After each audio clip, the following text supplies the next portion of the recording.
بسم اللہ الرحمن الرحیم يا إلهي أنت ربي ذو الجلال والإكرام۔ امیر معاویہ رضی اللہ تعالیٰ عنہ یزید کو وصیت کر کے 22 رجب 60 ہجری کو وفات پا گئے۔ اتفاق سے حضرت عبد الرحمن بن ابی بکر رضی اللہ تعالیٰ عنہ نے بھی انہی ایام میں وفات پائی۔ مغیرہ بن شعبہ نے اپنی امارت باقی رکھنے کے لیے امیر معاویہ رضی اللہ تعالیٰ عنہ کو یزید کی ولی عہدی کے لیے ترغیب دی۔ حقیقت یہ ہے کہ مغیرہ نے یہ بات نہایت ہی نامناسب کی، اس سے خلافت اور سلطنت مسلمانوں میں میراث ہو گئی، اور اس میراث کے ہونے سے مسلمانوں کو فائدہ پہنچنے کے بجائے سخت نقصان پہنچا۔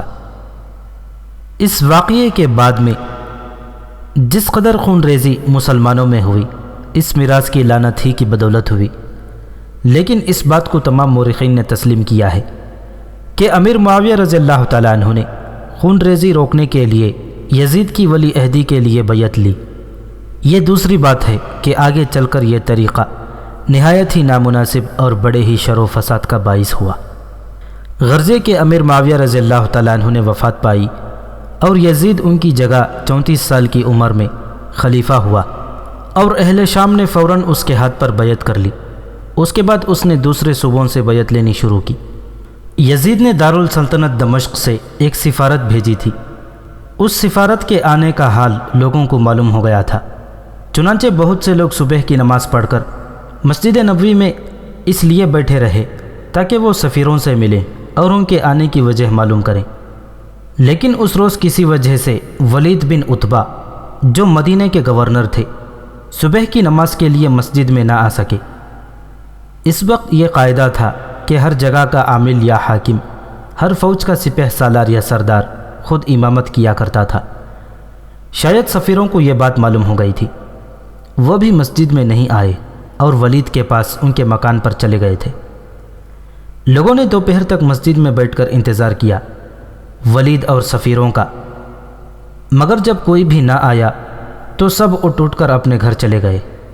دوپہر سے پہلے ہی یہ بات تمام مدینے میں مشہور ہو گئی کہ دمشق سے سفیر آئے ہیں اور کوئی خاص پیغام لائے ہیں۔ اس سے لوگوں میں کچھ تشویش پیدا ہو گئی۔ چند لوگ مروان کے پاس پہنچے۔ اس وقت مروان ولید کے پاس جانے کی تیاری کر رہا تھا۔ لوگوں نے اس سے پوچھا، یہ سفارت کیسی آئی ہے؟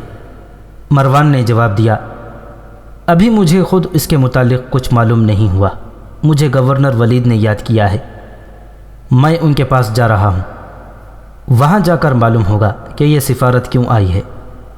مروان وہاں سے چلا اور ولید کے مکان پر پہنچا۔ ولید کے مکان پر چند سپاہی متعین تھے۔ انہوں نے اندر جا کر ولید کو اطلاع دی۔ ولید نے مروان کو طلب کر لیا۔ مروان اندر پہنچا۔ اس نے دیکھا کہ ولید کے پاس اس وقت 4 شامی بیٹھے ہیں۔ اس نے سب کو سلام کیا۔ ولید نے سلام کا جواب دے کر کہا، بڑی دیر میں آئے مروان۔ مروان ولید کے پاس بیٹھ کر بولا، ہاں مجھے آنے میں کچھ توقف ضرور ہو گیا، بتائیے کیا معاملہ ہے؟ ولید نے کہا، دمشق سے یزید نے سفارت بھیجی ہے۔ مروان نے قطع کلام کر کے کہا، اس سفارت کا حال نہ صرف میں نے ہی سنا ہے بلکہ تمام مدینے میں اس کی شہرت ہو گئی ہے۔ ابھی جب میں چلا ہوں تو لوگ پوچھ رہے تھے کہ یہ سفارت کیوں آئی ہے۔ ولید نے کہا، یزید نے ایک فرمان بھیجا ہے، لو پڑھو۔ ولید نے فرمان مروان کی طرف بڑھایا۔ مروان نے پڑھنا شروع کیا۔ لکھا تھا، یہ فرمان ہے یزید بن معاویہ خلیفہ کی طرف سے، ولید بن عتبہ مدینہ کے گورنر کے نام۔ حمد و صلات کے بعد واضح ہو کہ شامیوں نے میرے ہاتھ پر خلافت کی بیعت کر لی ہے، اب تم اہل مدینہ سے بیعت لو، خصوصاً عبداللہ بن عمر، عبداللہ بن عباس اور عبداللہ بن زبیر اور حضرت حسین ابن علی رضی اللہ تعالیٰ عنہ مجمعین سے۔ لیکن ان میں سے اگر عبداللہ بن عباس اور عبداللہ بن عمر کچھ حجت کریں تو انہیں مجبور نہ کرو، کیونکہ یہ دونوں بزرگ ہیں۔ لیکن عبداللہ بن زبیر اور حسین ابن علی سے بلا تاخیر بیعت لے لو۔ مروان نے اس فرمان کو پڑھ کر ولید سے پوچھا، آپ کا اس کے متعلق کیا خیال ہے؟ ولید نے جواب دیا، تم مدینہ کے گورنر رہ چکے ہو، اب میرے مشیر ہو، یہاں کے لوگوں سے خوب واقف ہو، یہ بھی جانتے ہو کہ یہاں کے لوگوں کے خیالات کیا ہیں، اب تم ہی بتاؤ کیا ہونا چاہیے۔ مروان نے کہا، میں یہاں کے لوگوں سے اچھی طرح واقف ہوں، مدینہ کے عوام الناس میں کوئی اندیشہ نہیں ہے، انہیں جس بات پر کہو گے آمدہ ہو جائیں گے، البتہ عمرہ عمائدین شہر ذرا مشکل سے آمدہ ہوں گے۔ ولید نے کہا، اور جن 4 بزرگوں سے خصوصیت کے ساتھ بیعت لینے کا حکم ہے ان کے متعلق تمہارا کیا خیال ہے؟ مروان نے کہا، ان میں سے عبداللہ بن عمر سے نہ صرف مدینہ ہی والے بلکہ حجازی اور کچھ بصرہ کے لوگ بھی زیادہ خوش ہیں، ان کی اطاعت کو فخر سمجھتے ہیں، خلیفہ بنانے پر آمدہ ہیں، لیکن وہ دنیا سے بیزار ہیں، خلافت کے نام سے گھبراتے ہیں، ان کی طرف سے واقعی اندیشہ نہیں، وہ یزید کی خلافت کی بیعت بھی ہرگز نہیں کریں گے، اس لیے ان سے کچھ کہنا لا حاصل ہے۔ اور عبداللہ بن عباس شام میں ہر دل عزیز نہیں ہیں، خلافت کی خواہش نہیں، وہ بھی ہرگز بیعت نہ کریں گے، اس لیے انہیں بھی چھیڑنا بیکار ہے۔ البتہ عبداللہ بن زبیر اور حسین ابن علی دونوں مدیان خلافت ہیں، اس لیے ان دونوں سے بیعت لینی ضروری ہے۔ ولید نے کہا، لیکن کیا یہ دونوں بیعت کرنے پر تیار ہو جائیں گے؟ مروان نے کہا، یہ دونوں بھی آسانی سے تیار نہ ہوں گے، لیکن چونکہ ان دونوں کی طرف سے خروج کا احتمال ہے، اس لیے جس طرح بھی ہو ان سے بیعت لینی چاہیے۔ ولید نے کہا، لیکن اگر میں نے ان دونوں کو بیعت کے لیے مجبور کیا تو اندیشہ ہے کہ کہیں وہ مقابلے پر نہ آ جائیں، اس سے مدینے میں فتنہ اٹھ کھڑا ہوگا۔ مروان نے کہا، ایسا ضرور ہوگا، لیکن ایک عامل کا فرض ہے کہ اپنے بادشاہ کے حکم کی تعمیل کرے۔ ولید نے کہا، مگر میں نہیں چاہتا کہ مدینے میں کوئی فتنہ اٹھے۔ دراصل ولید بن عتبہ ایک خدا ترس رحم دل اور مخلص مسلمان تھے، وہ نہیں چاہتے تھے کہ ان کے دوران حکومت میں مدینے میں کوئی فتنہ اٹھے۔ وہ اہل بیت رسول اللہ صلی اللہ علیہ وسلم کو بڑی عزت کی نگاہ سے دیکھتے تھے، انہیں ہرگز یہ گوارا نہیں تھا کہ حضرت امام حسین رضی اللہ تعالیٰ عنہ کو یزید کی بیعت کے لیے مجبور کریں۔ لیکن مروان نہایت چالاک اور بڑا متفنی تھا، وہ بنو امیہ سے تھا، اس کا سلسلہ نسب اس طرح پر تھا، مروان بن حکم بن ابی العاص بن امیہ، اس کی ماں کا نام آمنہ بنت علاقہ بن صفوان تھا، اسے بنو ہاشم سے خدائی بیر تھا۔ اگرچہ حضرت حسین رضی اللہ تعالیٰ عنہ رسول اللہ صلی اللہ علیہ وسلم کے نواسے تھے، لیکن چونکہ وہ بنو ہاشم سے تعلق رکھتے تھے اس لیے مروان ان سے کدورت رکھتا تھا۔ چنانچہ اس نے کہا، سنو ولید، تم فوراً عبداللہ بن زبیر اور حسین ابن علی کو بلا کر ان سے بیعت لو، اگر بیعت کرنے سے انکار کریں تو انہیں قتل کر ڈالو اور ان کے سر یزید کے پاس بھیج دو۔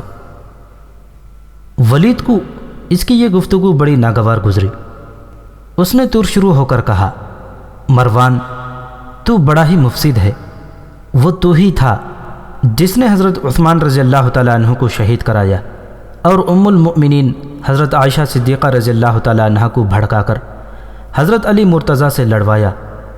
اب تو چاہتا ہے کہ جگر گوشہ رسول اللہ صلی اللہ علیہ وسلم کو قتل کر دیا جائے۔ مروان چونکہ یزید کا خیر طلب تھا، یزید اس پر مہربانی کرتا تھا، اس لیے وہ بے دھڑک تھا۔ اس نے بگڑ کر کہا، ولید، جو تم سے کہہ رہا ہوں اگر تم نے وہ نہ کیا تو یقیناً ایک دن پچھتاؤ گی۔ ولید مدینے کے گورنر تھے، صاحب حکومت و اختیارات تھے، انہیں مروان کی بات بہت زیادہ ناگوار گزری۔ انہوں نے برہم ہو کر پوچھا، اس سے کیا مطلب ہے؟ مروان سمجھ گیا کہ اگر ولید سے اور کوئی سخت بات کہی تو ممکن ہے کہ ناراض ہو کر وہ اسے قید کر دیں گے، اس لیے اس نے نرمی سے کہا، میرا مطلب یہ ہے کہ اگر ان دونوں نے بیعت نہ لی تو وہ یقیناً فتنہ و فساد پر آمادہ ہو جائیں گے اور اس وقت تم پچھتاؤ گے کہ میرے کہنے پر عمل کیوں نہ کیا۔ ولید نے کہا، خواہ کچھ بھی ہو، میں ان دونوں کے اوپر نہ لشکر کشی کروں گا نہ تلوار اٹھاؤں گا۔ مروان نے کہا تلوار نہ اٹھائیے، لشکر کشی بھی نہ کیجیے، مگر ان سے بیعت کے لیے تو کہیے، ممکن ہے کہ وہ تیار ہو جائیں۔ ولید نے کہا اس میں کوئی مضائقہ نہیں، میں انہیں بیعت کی دعوت دیتا ہوں۔ مروان نے کہا دیر کرنا مناسب نہیں، یہ بات چھپی نہ رہے گی، ممکن ہے کہ یہ دونوں مدینے کے مسلمانوں کو اپنے ساتھ متفق کر لیں، اس لیے یہ مناسب ہے کہ آپ ان دونوں کو فوراً اپنے پاس طلب کر کے انہیں بیعت کی دعوت دیں۔ ولید نے کہا اس میں بھی کوئی حرج نہیں، میں ان دونوں کو آج ہی کسی وقت بلاؤں گا۔ مروان نے کہا آج ہی نہیں، ابھی بلا لیجئے۔ اچھا میں ابھی بلاتا ہوں۔ چنانچہ ولید نے اپنا ایک معتبر غلام عبداللہ بن زبیر اور حسین ابن علی کو بلانے کے لیے روانہ کر دیا۔ ولید کا غلام دارالامارہ سے نکل کر حضرت حسین رضی اللہ تعالیٰ عنہ کے قصر علی کی طرف روانہ ہوا تو اسے راستے میں جس قدر بھی لوگ ملے وہ یہی پوچھتے رہے کہ سفارت کیوں آئی ہے۔ غلام کو اس کے متعلق کچھ بھی معلوم نہ تھا، چنانچہ وہ لا علمی کا اظہار کرتا چلا گیا۔ اس سے عوام الناس کو اور بھی تشویش ہوئی۔ اب لوگوں نے خیال آفرینیاں شروع کر دیں۔ کوئی کہتا شاید ولید کو معزولی اور مروان کو مدینے کا عامل مقرر کیا گیا ہے، کوئی کہتا شاید یزید نے ولید کو بلایا ہے اور ولید مروان کو چارج دینے والے ہیں، کوئی کہتا شاید یزید نے کسی عورت کو طلب کیا ہے۔ غرضے کے جتنے منہ اتنی ہی باتیں تھیں، اور لطف یہ کہ ہر شخص اپنی بات کی صداقت پر زور دیتا تھا اور بڑے وثوق سے کہتا تھا کہ یہی بات سچ ہے۔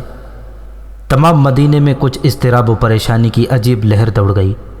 لوگ اصل بات معلوم کرنے کے لیے بہت زیادہ بے چین معلوم ہوتے تھے۔ غلام جس وقت حضرت حسین رضی اللہ تعالیٰ عنہ کے قصر عالی پر پہنچا تو اس وقت ان کے پاس عبداللہ بن زبیر بھی موجود تھے۔ غلام نے ان دونوں بزرگوں کو ایک جگہ دیکھ کر عرض کیا اچھا ہوا اب دونوں بزرگ ایک ہی جگہ مل گئے۔ حسین رضی اللہ تعالیٰ عنہ نے اس سے پوچھا کیوں، کیا بات ہے؟ غلام نے عرض کی مجھے آپ دونوں محترم و مقدس اصحاب کی خدمت میں بھیجا گیا ہے۔ دونوں بزرگ اس غلام سے واقف تھے، جانتے تھے کہ یہ ولید بن عتبہ مدینے کے گورنر کا غلام ہے۔ حضرت حسین رضی اللہ تعالیٰ عنہ نے پھر دریافت کیا کس لیے بھیجا ہے؟ غلام نے کہا آپ دونوں بزرگوں کو میرے آقا نے یاد کیا ہے۔ کیا اسی وقت؟ جی ہاں۔ حضرت حسین رضی اللہ تعالیٰ عنہ نے کہا ایسا کیا ضروری کام پیش آ گیا؟ غلام نے لا علمی ظاہر کی۔ حضرت حسین نے حضرت عبداللہ بن زبیر کی طرف اور عبداللہ بن زبیر نے حسین رضی اللہ تعالیٰ عنہ کی طرف دیکھا۔ عبداللہ نے دریافت کیا ایسا حکم کیوں دیا گیا؟ غلام نے کہا میں نہیں جانتا۔ عبداللہ بن زبیر نے کہا اس وقت وہاں کون بیٹھے ہیں؟ غلام نے کہا مروان ہیں اور دمشق سے آئے ہوئے سفیر ہیں۔ اور بھی کسی کو بلایا ہے یا صرف ہم دونوں ہی کو طلب کیا ہے؟ غلام نے کہا مجھے تو صرف آپ دونوں کو بلانے کا حکم دیا ہے۔ عبداللہ بن زبیر نے کہا اور یہ تاکید کی ہے کہ ہم دونوں کو ساتھ لے کر آنا؟ جی ہاں۔ تب ضرور کچھ ڈال میں کالا ہے، اگر ہم نہ جائیں؟ غلام نے کہا نہیں آقا، چلنا ہی ہوگا۔ عبداللہ بن زبیر نے کہا گویا تم ہمیں جبرن لے جاؤ گے۔ غلام نے کہا میری یہ مجال کہاں؟ عبداللہ بن زبیر نے کہا پھر اس کا کیا مطلب ہے کہ ہمیں چلنا ہی ہوگا؟ غلام نے کہا میں سمجھتا ہوں کہ آپ عامل کی حکم کی تعمیل کریں۔ حضرت حسین رضی اللہ تعالیٰ عنہ نے کہا ہم وہ لوگ نہیں جو وعدہ کریں اسے پورا نہ کریں، تم جا کر عامل سے کہو کہ ہم آ رہے ہیں۔ غلام جانے لگا تو عبداللہ بن زبیر نے روک کر کہا وہاں جانے کا حسین نے وعدہ کیا ہے، میں نے نہیں، میں شاید اس وقت نہ آ سکوں۔ غلام نے پوچھا پھر کس وقت تشریف لائیں گے؟ عبداللہ بن زبیر نے کہا جب مناسب سمجھوں گا۔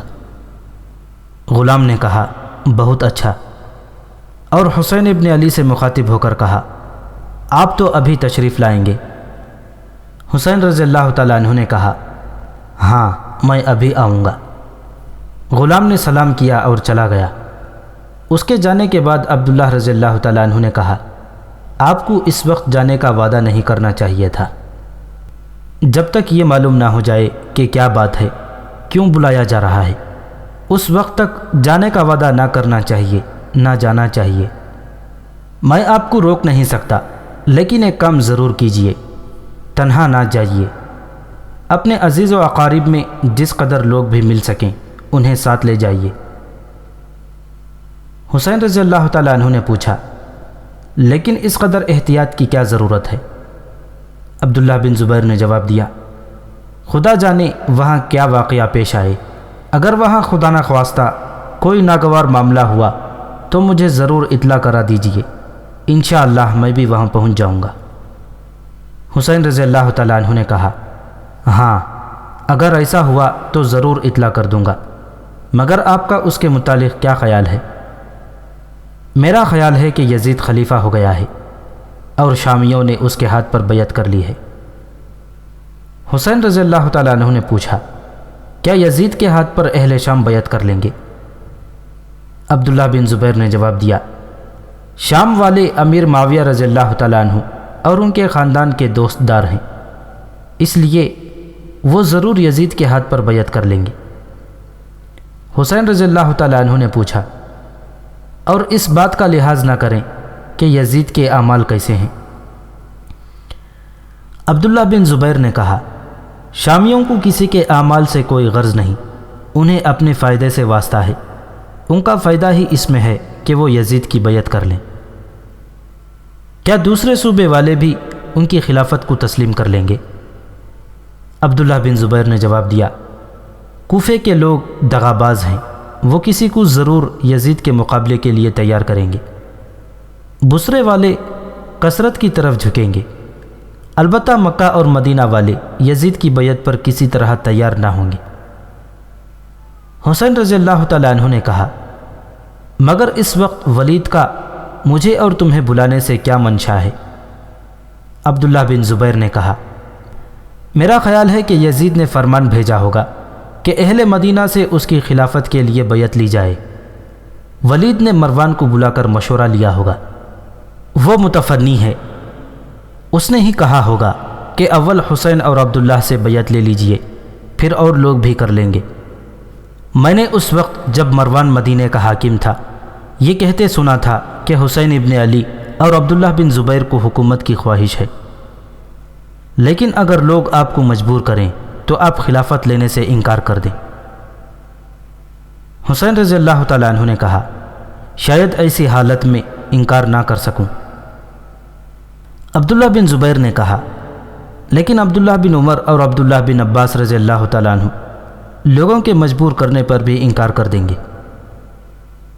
حسین رضی اللہ تعالیٰ عنہ نے کہا اچھا تو میں ولید کے پاس جاتا ہوں۔ عبداللہ بن زبیر رضی اللہ تعالیٰ عنہ اٹھے اور سلام کر کے چلے گئے۔ حضرت حسین رضی اللہ تعالیٰ عنہ نے اپنے چند عزیزوں کو بلایا اور انہیں ساتھ لے کر ولید کے مکان کی طرف روانہ ہوئے۔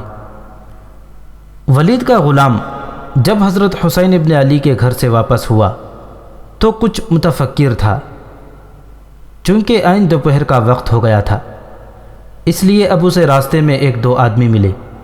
وہ ان لوگوں کی نظروں سے بچتا ہوا دارالامارہ میں داخل ہوا۔ اس وقت وہاں مروان اور ولید ہی بیٹھے تھے۔ دمشق کے سفیر اپنے جائے قیام پر چلے گئے تھے۔ غلام کو دیکھتے ہی مروان نے پوچھا کیا دونوں صاحب ملے تھے؟ غلام نے کہا جی ہاں دونوں ملے، حضرت عبداللہ بن زبیر بھی حضرت حسین کے پاس موجود تھے، میں نے دونوں کو طلبی کا پیغام پہنچا دیا ہے۔ مروان نے پھر پوچھا پھر انہوں نے کیا جواب دیا؟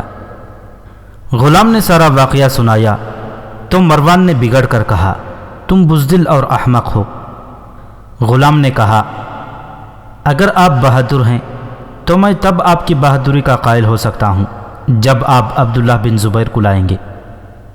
مروان نے کہا کیا غلام بھی اب ایسے جواب دینے لگے؟ غلام نے کہا کیا غلام انسان نہیں؟ مروان کچھ اور کہنے والا تھا کہ ولید نے اسے رو کر کہا ان باتوں سے کیا فائدہ ہے؟ کسی کی مرضی کے خلاف اسے زبردستی لانے کی ایک غلام کیسے جرأت کر سکتا ہے؟